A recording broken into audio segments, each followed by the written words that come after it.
Hi every one, good morning. നമ്മുടെ ഇന്നത്തെ topic calls in advance and calls in arrears.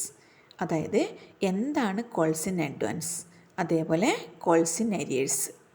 അപ്പോൾ ഒരു simple sentence പറയുകയാണെങ്കിൽ അതിൽ തന്നെ മീനിങ് ഉണ്ട്. എന്താണ് കോൾസ് ഇൻ അഡ്വാൻസ്? അഡ്വാൻസായി കോൾ മണി പേ ചെയ്യുന്നതാണ് കോൾസ് ഇൻ അഡ്വാൻസ്. ഇനി കോൾസ് ഇൻ അരിയേഴ്സ് ആണെങ്കിലോ, അരിയേഴ്സ് മീൻസ് എന്താണ്? കുടിശ്ശിക. അപ്പോൾ എന്താണ്?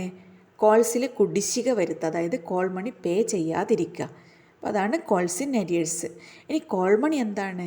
അതായത് ഒരു ന്യൂലി സ്റ്റാർട്ടഡ് കമ്പനി ആണെങ്കിൽ, അല്ലെങ്കിൽ ഒരു കമ്പനി പുതിയതായി ഷെയർ ഇഷ്യൂ ചെയ്യുന്ന സമയത്ത് ആ ഷെയറിലുള്ള പൈസ ഒരുമിച്ച് വാങ്ങില്ല. അത് ഓരോ സ്റ്റേജ്, ഓരോ ഘട്ടം ഘട്ടമായാണ് അതിലുള്ള പൈസ കളക്ട് ചെയ്യുന്നത്. ഫസ്റ്റ് ഷെയർ ഇഷ്യൂ ചെയ്യുന്ന സമയത്ത് എന്ത് ചെയ്യും? പബ്ലിക്ക് ആപ്ലിക്കേഷൻ അയക്കും. അപ്പോൾ ആർക്കെല്ലാണോ ഷെയർ വേണ്ടത് അവരെന്ത് ചെയ്യും? ആപ്ലിക്കേഷൻ അയക്കും. അപ്പോൾ അതിൻ്റെ കൂടെ ഒരു ഫിക്സഡ് എമൗണ്ട് കമ്പനി കളക്ട് ചെയ്യും. അതാണ് ആപ്ലിക്കേഷൻ മണി. പിന്നെ ഈ ആപ്ലിക്കേഷനിൽ നിന്ന് കമ്പനി എന്ത് ചെയ്യും? അവർക്ക് ഷെയർ അലോട്ട് ചെയ്യും. അപ്പോൾ അടുത്ത സ്റ്റേജ് പൈസ, അലോട്ട്മെൻറ്റ് മണി. പിന്നെ അതിൽ ബാലൻസ് വരുന്ന പൈസ കമ്പനിക്ക് എപ്പോഴാണോ ആവശ്യം വരുന്നത് ആ സമയത്ത് ഓരോ സ്റ്റേജ്, അതായത് ഓരോ ഘട്ടമായി വിളിച്ചെടുക്കുകയാണ് ചെയ്യുക. അത് ഫസ്റ്റ് കോൾ, അല്ലെങ്കിൽ ഫസ്റ്റ് കോളിൽ കംപ്ലീറ്റ് ചെയ്യുന്നില്ലെങ്കിൽ ഫസ്റ്റ് കോൾ, പിന്നെ സെക്കൻഡ് ആൻഡ് ഫൈനൽ കോൾ, ആ രീതിയിലാണ് വിളിച്ചെടുക്കുന്നത്. ഇനി നമുക്ക് എന്താണ് കോൾസ് ഇൻ അഡ്വാൻസ്, അതേപോലെ എന്താണ് കോൾസ് ഇൻ അരിയേഴ്സ് എന്ന് നോക്കാം. Calls in advance. Sometimes a shareholder pays a portion or whole on the unpaid amount on the shares held by him in advance.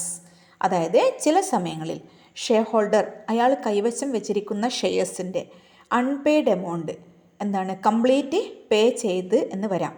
In such a case money so received in advance is transferred to calls in advance account. അപ്പോൾ അങ്ങനെയുള്ള സമയത്ത് അഡ്വാൻസായി receive ചെയ്യുന്ന പൈസ ഒരു separate account, അതായത് calls in advance അക്കൗണ്ടിലേക്കാണ് transfer ചെയ്യുന്നത്. It is important to note that calls in advance does not form part of share capital. Calls in advance receive ചെയ്യാമെങ്കിൽ കൂടി അത് ഷെയർ ക്യാപിറ്റലിൻ്റെ ഭാഗമായി പരിഗണിക്കില്ല. In spite of this, according to section 93, dividend may be paid on calls in advance if authorised by the articles. അതായത് articles of അസോസിയേഷനിൽ വ്യവസ്ഥ ഉണ്ടെങ്കിൽ calls in അഡ്വാൻസിന് ഡിവിഡൻഡ് പേ ചെയ്യാം. അത് ഷെയർ ക്യാപിറ്റലിൻ്റെ ഭാഗമാകില്ല എങ്കിൽ കൂടി കോൾസ് ഇൻ അഡ്വാൻസിന് ഡിവിഡൻഡ് കൊടുക്കാം. In short, meaning of calls in advance: the money received by the company in excess of what has been called up is known as calls in advance. അതായത് ഒരു company receive ചെയ്യുന്ന, അതായത് അത് actual എന്താണോ അതിന് കിട്ടേണ്ടത് അതിനേക്കാൾ എക്സസ് ആയി റിസീവ് ചെയ്യുന്ന പൈസയാണ് calls in advance. A company may, if authorised by its articles, accept calls in advance from its shareholders. അതായത് ഒരു കമ്പനിയുടെ ആർട്ടിക്കിൾസിൽ വ്യവസ്ഥയുണ്ടെങ്കിൽ കമ്പനിക്ക് അതിൻ്റെ ഷെയർ ഹോൾഡേഴ്സിൽ നിന്നും അഡ്വാൻസായി പൈസ റിസീവ് ചെയ്യാവുന്നതാണ്. If such an amount which has not been called is received, such amount to be credited to a separate account known as calls in advance account. അപ്പോൾ അങ്ങനെ റിസീവ് ചെയ്യുന്ന പണം ഒരു സെപ്പറേറ്റ് അക്കൗണ്ടിലേക്കാണ് ക്രെഡിറ്റ് ചെയ്യുന്നത്, അതായത് calls in advance account. Okay, next accounting treatment in balance sheet. അതായത് balance ഷീറ്റിൽ ഇത് എവിടെയാണ് കാണിക്കുന്നത്? Calls in advance is shown separately in the balance sheet as liability of the company under the heading current liabilities until the calls are made and the amount actually becomes payable by the shareholder. അതായത് ഈ call വിളിക്കുന്നത് വരെ ഈ calls in advance കമ്പനിയുടെ ലയബിലിറ്റിയാണ്. അതുകൊണ്ട് തന്നെ calls in advance കമ്പനിയുടെ ബാലൻസ് ഷീറ്റിൽ ലയബിലിറ്റി സൈഡിൽ under the heading current liabilities എന്നുള്ള ഹെഡിൽ ബാലൻസ് ഷീറ്റിൽ ലയബിലിറ്റി സൈഡിലാണ് ഇത് കാണിക്കുന്നത്. Okay, next calls in arrears. The company calls for money from share holders when needed within a certain period. If the share holder is not able to pay the call amount due on an allotment or on any calls according to the terms before or on the specific date fixed for payment, such amount is taken as calls in arrears. അതായത് കമ്പനിക്ക് ആവശ്യമുള്ളപ്പോഴാണ് call amount വിളിക്കുന്നത്.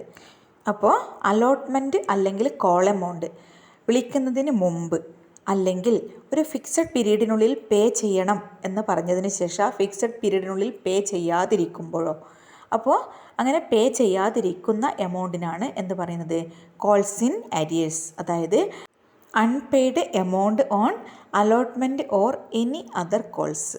അലോട്ട്മെൻറ്റോ call മണിയോ pay ചെയ്യാതിരിക്കുമ്പോൾ ആ എമൗണ്ടിനാണ് calls in arrears എന്ന് പറയുന്നത്. Next, rate of interest.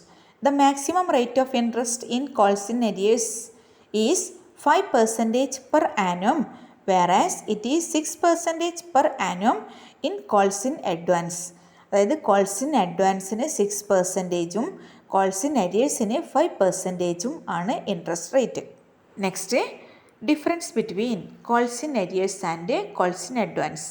First point, calls in arrears are the amount that defaulted shareholders called up by the company, whereas calls in advance are the amount that is received in advance from the shareholders.